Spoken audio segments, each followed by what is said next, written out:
السلام عليكم البنات، مرحبا بكم في قناة ديليس دو سارة. ان شاء الله تكونوا كامل بخير.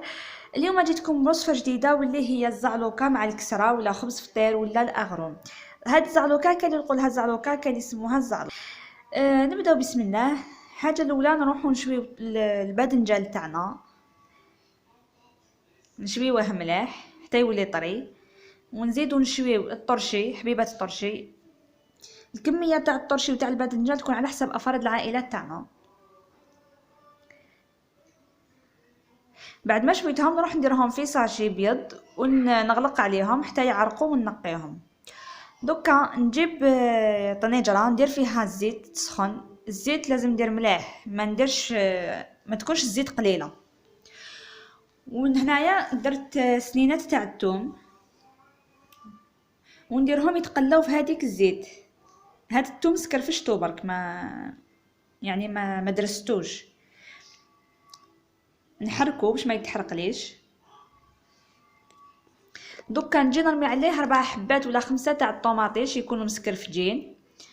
الطوماطيش تاني كيما قلت لكم على حسب افراد العائله، وعلى حسب تاني لا كونتيتي تاع الطرشي وتاع الباذنجان تاعنا. بعد ما تقلات هنايا الطوماطيش تاعي نجي ندير لها تاع فلفل عكري. نسيت ما قلت لكمش درت الملح تاني قبل ما نقليها، ونخلط مليح ونخليها تزيد تتقلى شويه. دوكا نروح نقي الطرشي تاعي والباذنجان. انا الطرشي راني نقيته ديجا، وهنايا الباذنجان حبرك نوريلكم يعني حبه كيفاش نقيتها. قطعتها اون دو، وكل نص نزيد نقطعو تاني اون دو، يعني نقطعها كلش اون كات. نحي لها هاد الفوقاني تاعها باش نقدر نحي الزريعه مليح.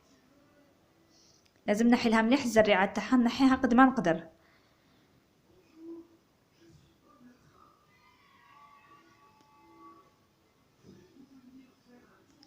باسكو هذيك الزريعه دي فوا هي اللي تمرر لنا الماكله، الوغ نحيوها.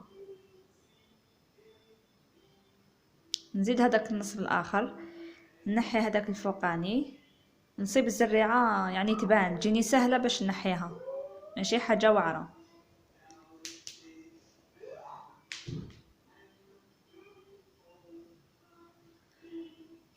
حتى نكمل كامل الحبات تاعي بهذه الطريقه، ونجي نقطعهم دي بتيدي. الطرشي تانيت كما قلت لكم نقيته كامل، نحيت له هذاك الكحل تاعو القشره، وقطعته تانيت دي بتي مورسو. هاي الباذنجان وهاوليك الطرشي تاعي. بعد ما تقلات لي مليح هذيك الطوماطيش نروح نرمي فيها الباذنجان هو الاول، ونخليه 2 دقائق، ونزيد نرمي عليه الطرشي. باسكو دي فوا تكون الباذنجان يعني ماشي قاسيه شويه، ولا تكون ماشي طيابه مليح. الوغ حتى نحركها 2 دقائق ونزيد نرمي عليها الطرشي. هاد الزعلوكه تشبه اللحميس برك فيها الباذنجان زياده وتجي بزاف بنينه. فوالا هنا خليتها تاني 2 دقائق بعد ما رميت لها الطرشي تانيت. وهنايا دوك نجي نطفي لها، راهيك واجده ما لازمش تنشف لي. دوكا نجي ندير الكسره تاعي ولا الخبز فطير ولا كيما قلت لكم الاغروم. عندي 2 كيلات تاع فرينه يكونوا مغربلين مع 2 كيلات سميد. هنا انا درت سميد مويا، نخلطهم مليح، يعني 2 كيلات سميد و2 كيلات فرينه. ندير مغرفه تاع الملح ومغرفه تاع السكر، ودرت كيله تاع الزيت. انا هنايا درت نص زيت صونغو ونص تاع زيت زيتون، واللي حاب يديرها غير بزيت صونغو يديرها غير بزيت صونغو، كل واحد واش يحب.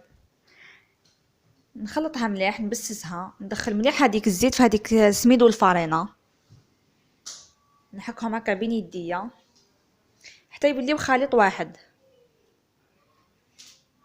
دوكا هنايا نجي ندير حوالي كيله تاع ما. انا هنايا دات لي كيله وربع، باسكو سميد مويا يشرب لي يشرب، ماشي كيما سميد رطب.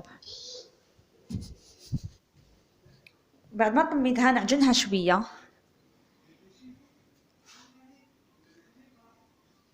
باش تطرالي.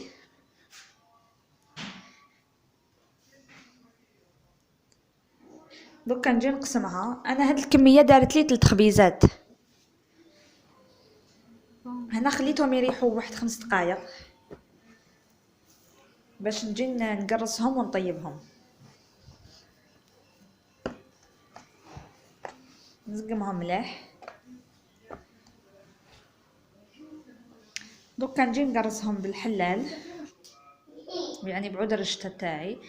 ما قبل ما نفتحهم حتى نزقمها مليح بهذا الشكل باش في الطروف يعني ما تجيناش مشققه. كاين بزاف كي يفتحوا الخبزه تاع الفطير تاعهم في الطروف تجي مشققه، مي باغ كونطخ كي نديروا هاد لاستيوس ما تتشققناش.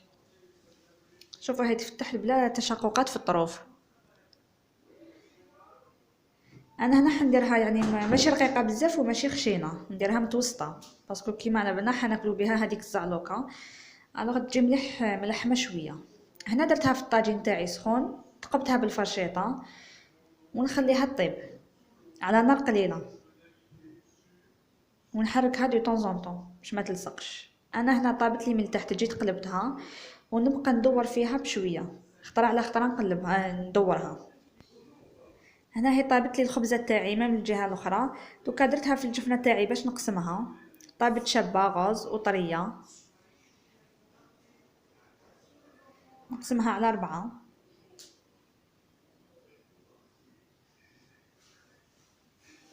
نزيد النص الاخر وناكل بها هذيك الزعلوكه تاعي.